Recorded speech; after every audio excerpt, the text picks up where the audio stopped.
আমরা শ্রোডিঞ্জারের তরঙ্গ সমীকরণ নিয়ে আলোচনা করব। তো প্রথমেই বলে নেই, শ্রোডিঞ্জারের তরঙ্গ সমীকরণটা যতটুকু প্রয়োজন ততটুকুই আমি আলোচনা করব। এখানে কোনো সমীকরণটা প্রতিপাদন আমি করব না, যেহেতু আমাদের ইন্টারমিডিয়েটে প্রয়োজন হয় না। আর টপিকটা বিস্তারিতভাবে আলোচনা করা আছে বা তোমরা পাবা অনার্স মাস্টার্স লেভেলে। ঠিক আছে, তাহলে যতটুকু প্রয়োজন ততটুকু আমি আলোচনা করার চেষ্টা করতেছি। এইটুকু পড়লেই তুমি ইন্টারমিডিয়েটটা পার পেয়ে যাবা, সেটা অ্যাডমিশন হোক আর তোমার কি বলে বোর্ড পরীক্ষায় হোক। ঠিক আছে, তো দেখো, আধুনিক ইলেকট্রন বিন্যাস নিলস বোর কত সালে দিয়েছিল? 1913। ডি ব্রোকলি আমরা পরে আসছি অলরেডি 1924 সালে। হাইজেনবার্গের অনিশ্চয়তা নীতি আমরা জানি 1926, মতান্তরে 1927, এবং শ্রোডিঞ্জার 1926 সালে কিন্তু এই সমীকরণটা দিছিল।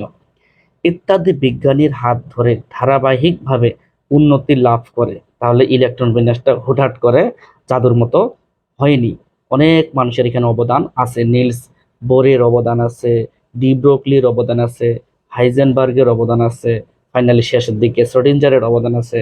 ভবিষ্যতে হয়তো আরো কেউ আসবে, ইতিহাসে তখন লেখা থাকবে নতুন করে।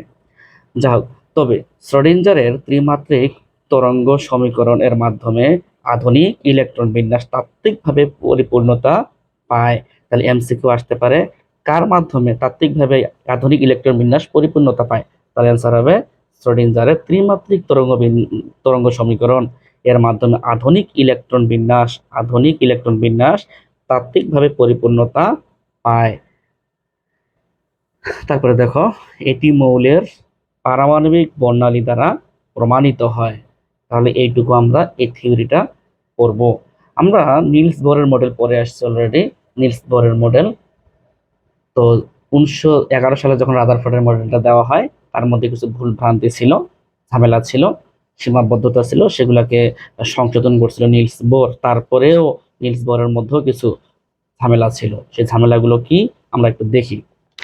প্রথম ঝামেলা ছিল, নিলস বোরের মডেল দ্বারা হাইজেনবার্গের অনিশ্চয়তা নীতির ব্যাখ্যা দেওয়া যায় না, ব্যাখ্যা দিতে উনি পারেন না। 2 নম্বর পয়েন্ট, পরমাণুর শক্তি স্তরের ত্রিমাত্রিক কাঠামোটা উনি ব্যাখ্যা করতে পারেন না। কে পারেন না? নিলস বোর তার মডেল দিয়ে। 3 নম্বর পয়েন্ট, ইলেকট্রনের কণা ও তরঙ্গ ধর্ম ব্যাখ্যা দিতে পারেন না। কে পারেন না? Nils bore. 4 নম্বর পয়েন্ট, একাধিক ইলেকট্রন বিশিষ্ট পরমাণু সমূহের বর্ণালী ব্যাখ্যা করতে পারে না। তো এই জিনিসটা থেকে এমসিকিউ খুবই আসতো, যেমন তোমার হেলিয়াম প্লাস এটা কিন্তু পারতো, হাইড্রোজেন পারতো, কিন্তু এইচ প্লাস বর্ণালী ব্যাখ্যা করতে পারতো না, কারণ এইচ প্লাসের মধ্যে ইলেকট্রনই নেই। আর হাইড্রোজেনের মধ্যে একটা ইলেকট্রন, হেলিয়াম প্লাসের মধ্যে একটা ইলেকট্রন, এটা পারতো। তারপর লিথিয়াম 2 প্লাসের মধ্যে একটা ইলেকট্রন আছে, এটা পারতো। কথা বুঝতে পারছো কি? এগুলো তোমরা ওই নিলস বোরের মডেলে পড়ে আসছো। তারপরে 5 নম্বর পয়েন্টে দেখো একটু কি বলা হয়েছে, বর্ণালী রেখার তীব্রতা ব্যাখ্যা করাও যায় না। বর্ণালী রেখার তীব্রতা ব্যাখ্যা করা যায় না, যা আমরা শ্রোডিঞ্জারের তরঙ্গ সমীকরণ পাবো অবশ্য। তো এগুলো কিন্তু সীমাবদ্ধতা ছিল নিলস বোরের। ঠিক আছে, তো এই সীমাবদ্ধতাগুলো কাটিয়ে শ্রোডিঞ্জার সাহেব নতুন একটা তরঙ্গ সমীকরণ দেন, সেটাই এখন আমরা দেখব। তবে প্রতিপাদন কাজে লাগে না বিধায় আমরা প্রতিপাদনে এখন আপাতত যাচ্ছি না। এটাই হইল শ্রোডিঞ্জারের তরঙ্গ সমীকরণ। উনার নাম এরউইন, এর এরউইন শ্রোডিঞ্জার, পূর্ণ নাম কিন্তু উনার। এবং কত সালে দেওয়া হয়? 1926 সালে দেওয়া হয়। তো দেখো, একটা অদ্ভুত টাইপের তোমার সমীকরণ, যেটা আমরা কখনো দেখি নাই এর আগে। তো সমীকরণটাকে মানুষ এভাবে লিখে, d square psi by D x square plus D square psi by D Y square plus D square psi by D Z square plus 8 pi square m by s square into A minus v into psi equal 0। আমরা এই ডিটাকে del দ্বারাও প্রকাশ করতে পারতাম। যেমন এখানে একটু দেখে আমি, del square psi by del X square, অনুরূপভাবে del square psi by del Y square, মানে ডেলটাকে আমরা এইভাবে লিখতে পারতাম। হ্যাঁ, তো এইভাবে লিখলেও হবে, শুধু ডি যে লিখছি আমি এটা লিখলেও হবে। তারপরে এখানে একটা সাই নামে একটা পয়েন্ট লিখছি আমি, সাই। দেখো এখানে এটাকে বলা হয় সাই, সাই, যেটাকে আমরা লিখি P S I, Sai, P S I, সাই। এটা একটা গ্রিক শব্দ। এটা কি শব্দ? এটা একটা গ্রিক শব্দ, গ্রিক শব্দ। এই শব্দটা গ্রিক বর্ণমালার 23তম শব্দ। আবারও বলি, গ্রিক বর্ণমালার 23তম শব্দ। কেমন, কোথায় লিখবো, জায়গা তো নেই, এখানে লিখি। আহ, গ্রিক বর্ণমালার, গ্রিক বর্ণমালার 23তম, 23তম, 23তম বর্ণ এটা। হ্যাঁ, মূলত গ্রিক বর্ণমালা কিন্তু আমাদের 24টা পাবো। আমরা কয়টা পাবো? গ্রিক বর্ণমালা 24টা পাবো। তার মধ্যে 23তমটাই হচ্ছে সাই, যেটাকে আমরা পিএসআই দিয়ে প্রকাশ করি। যাই হোক, এটা আমাদের বিষয় না, বিষয় হচ্ছে এই সমীকরণটা। আমাদের এই সমীকরণটা প্রতিপাদন লাগবে না, আমি প্রথম থেকে বলে আসতেছি। তবে এই সমীকরণটা এইভাবে আসতে পারে, জ্ঞানমূলকে শ্রোডিঞ্জারের তরঙ্গ সমীকরণটি লিখো, জ্ঞানমূলক। অথবা এমসিকিউতে আসতে পারে, এই সমীকরণ থেকে কোনটা দ্বারা কোনটা বোঝায়। উদ্দীপকের সমীকরণটি দ্বারা এম দ্বারা কি বোঝায়, ই দ্বারা কি বোঝায়, সাই দ্বারা কি বোঝায়, এগুলো কিন্তু প্রশ্ন আসতে পারে এমসিকিউ। তাই এদের পরিচয় জানতে হবে। আর এটা মনে রাখার একটা টেকনিকও আছে।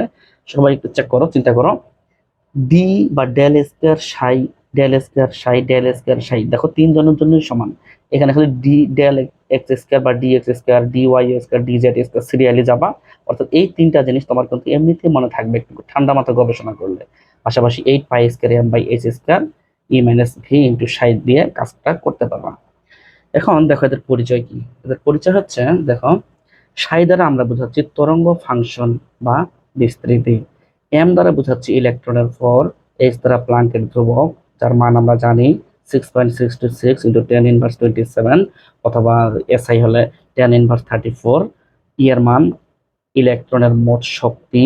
ভি দ্বারা বোঝাচ্ছি আমি ইলেকট্রনের স্থিতি শক্তি। এই যে ভি, অনেক সময় ভিটাকে ইউ দ্বারাও প্রকাশ করা হয়। তাহলে অনেক সময় আমি বোঝাচ্ছি ভিটাকে কি দ্বারা প্রকাশ করা হয়, ইউ দ্বারাও প্রকাশ করা হয়। সেম জিনিস কিন্তু এটা, কেউ কেউ ভি দ্বারা প্রকাশ করছে, কেউ বা ইউ দ্বারা প্রকাশ করছে। দুটাকে আমরা ইলেকট্রনের স্থিতি শক্তি হিসেবে চিহ্নিত করব। ঠিক আছে।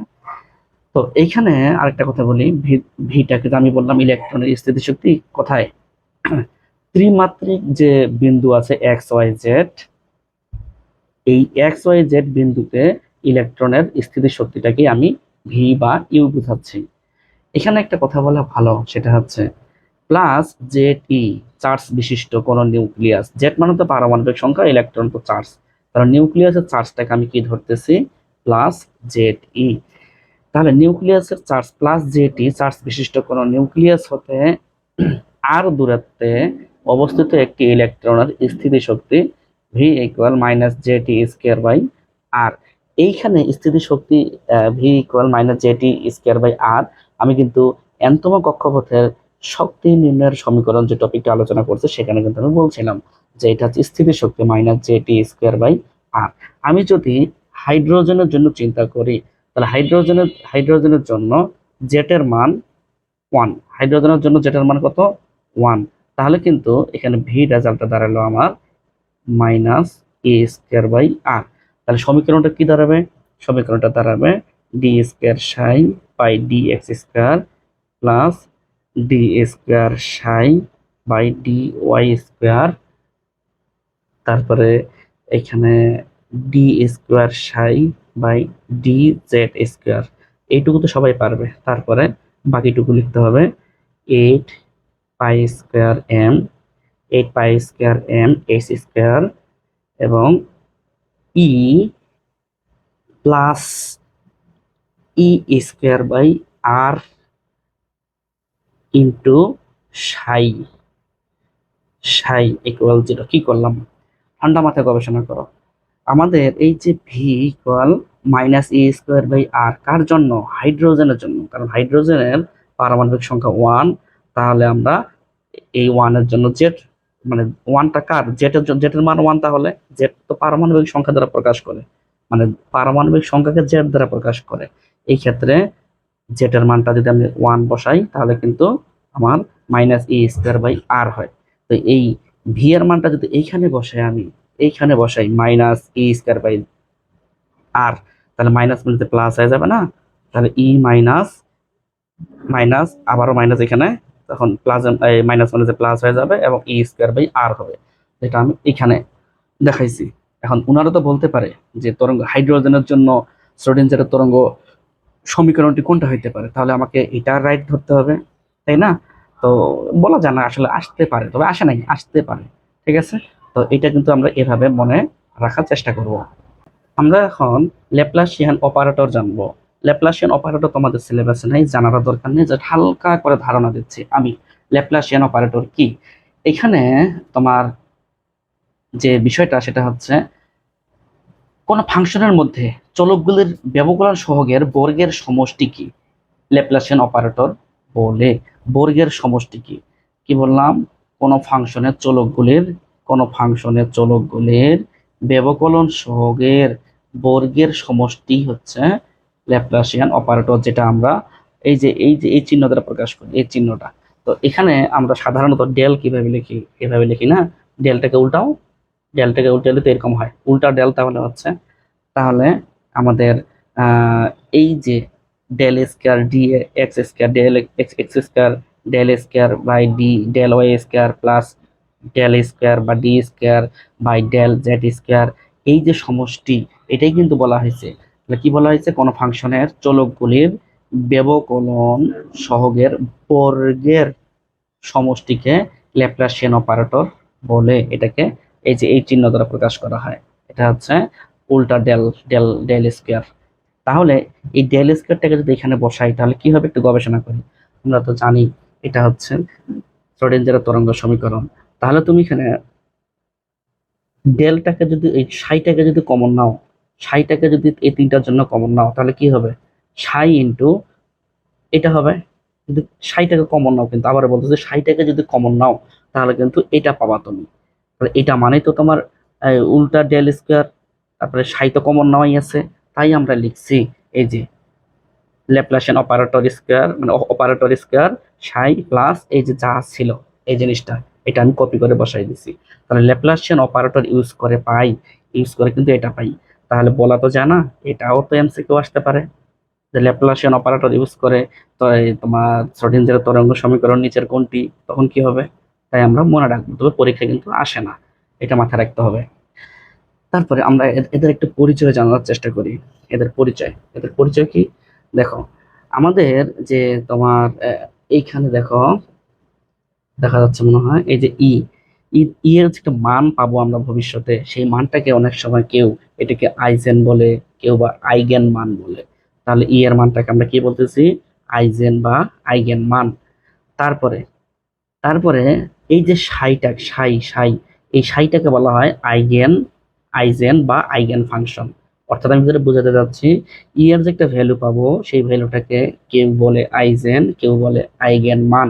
আর সাই যে আছে আমাদের সূত্রটাতে দেখো সাইটাই আছে না অনেকগুলো সাই, তো এই সাইগুলোকে বলা হয় আইজেন ফাংশন বা আইগেন ফাংশন। ঠিক আছে, তারপরে সাই এর তেমন আমরা কোনো তাৎপর্য পাবো না, তাৎপর্য বলতে ভৌত তাৎপর্য পাবো না। সাই এর তেমন কোনো ভৌত তাৎপর্য নাই, তবে সাই এর মান পজিটিভও হতে পারে, নেগেটিভও হতে পারে। এগুলো একটু কষ্ট করে মাথায় রাখতে হবে এমসিকিউ এর জন্য। এই টপিকটা কিন্তু তোমাদের সিলেবাসে সেভাবে কাজে লাগে না, এটা অনার্স মাস্টার্স লেভেলে কাজে লাগে। আমরা সাই না হয় বুঝলাম যে এর কোনো ভৌত তাৎপর্য নেই, প্লাস মাইনাস হতে পারে, কিন্তু সাই স্কয়ার আবার অলওয়েজ পজিটিভ হবে, কিন্তু সাইটা প্লাসও হইতে পারে, সাইয়ের মানটা নেগেটিভও হইতে পারে, পজিটিভও হতে পারে, নেগেটিভও হতে পারে। তারপর তরঙ্গের তীব্রতার সমানুপাতিক হচ্ছে সাই স্কয়ার। তীব্রতা কার তীব্রতা? তরঙ্গের। তরঙ্গের তীব্রতা কিন্তু বোঝাচ্ছে আমি, তরঙ্গের তীব্রতার আহ, সমানুপাতিক হচ্ছে সাই স্কয়ার। এটা এমসিকিউর জন্য মাথায় রাখতে হবে। তারপরে আমি সাই স্কয়ার দ্বারা ত্রিমাত্রিক অঞ্চল বোঝাচ্ছি, মানে অর্থাৎ এক কথা সাই স্কয়ার দ্বারা ত্রিমাত্রিক অঞ্চল সম্পর্কে ধারণা পাওয়া যায়, কোয়ান্টাম সংখ্যা সম্পর্কে ধারণা পাওয়া যায়, অরবিটাল সম্পর্কে ধারণা পাওয়া যায়। এগুলো কিন্তু একটু কষ্ট করে তোমাকে মাথায় রাখতে হবে। আমরা যদি আবারও একটু মোটামুটি কথাবার্তা বলে থাকি, তাহলে বলতে পারি যে সাই স্কয়ার কি বললাম আমি? সাই স্কয়ার দ্বারা অরবিটালের যে ত্রিমাত্রিক অবস্থানে ইলেকট্রন পাওয়া যায় তার ঘনত্বকে বোঝানো হয়। কথা বুঝতে পারছো? তারপরে তোমাকে মাথায় রাখতে হবে যে কোনো একটা বিশেষ মুহূর্তে, কোনো একটা বিশেষ মুহূর্তে যেসব স্থানে সাই স্কয়ারের মান বেশি সেসব স্থানে ইলেকট্রন উপস্থিতির সম্ভাবনা সবচেয়ে বেশি থাকে। কথা বুঝতে পারছো? তো এই জিনিসগুলো একটু কষ্ট করে তোমাকে মাথায় রাখতে হবে। তারপর এই যে যেটা বললাম আমি সাই স্কয়ারের মানের উপর ভিত্তি করে বিভিন্ন শক্তি স্তরের ইলেকট্রনের অবস্থান, শক্তি, বিন্যাস, ঘূর্ণন, তার মানে কি বোঝায়? কোয়ান্টাম সংখ্যা। এই ঘূর্ণন প্রকাশের জন্য 4টি কোয়ান্টাম সংখ্যার যে ব্যবহার করি আমরা, এটা কিন্তু এখান থেকেই আসছে। এই তোমার শ্রোডিঞ্জারের তরঙ্গ সমীকরণ থেকেই আসছে। কথা বুঝতে পারছো কি? তো পাশাপাশি আমরা অরবিটাল সাই স্কয়ারের মান অরবিটালের প্রকৃতির উপর নির্ভর করে, এটা একটু কষ্ট করে মাথায় রাখতে হবে। এক কথা যাহা যাহা বললাম এগুলো একটু যদি মনে রাখতে পারি, তাহলেই আমাদের ইন্টারমিডিয়েটটা আমরা পার পেয়ে যাব। ঠিক আছে? আর এখানে তেমন কিছু বললাম না, আমরা আমাদের এই টপিকটা এখানেই শেষ করলাম। আল্লাহ হাফেজ।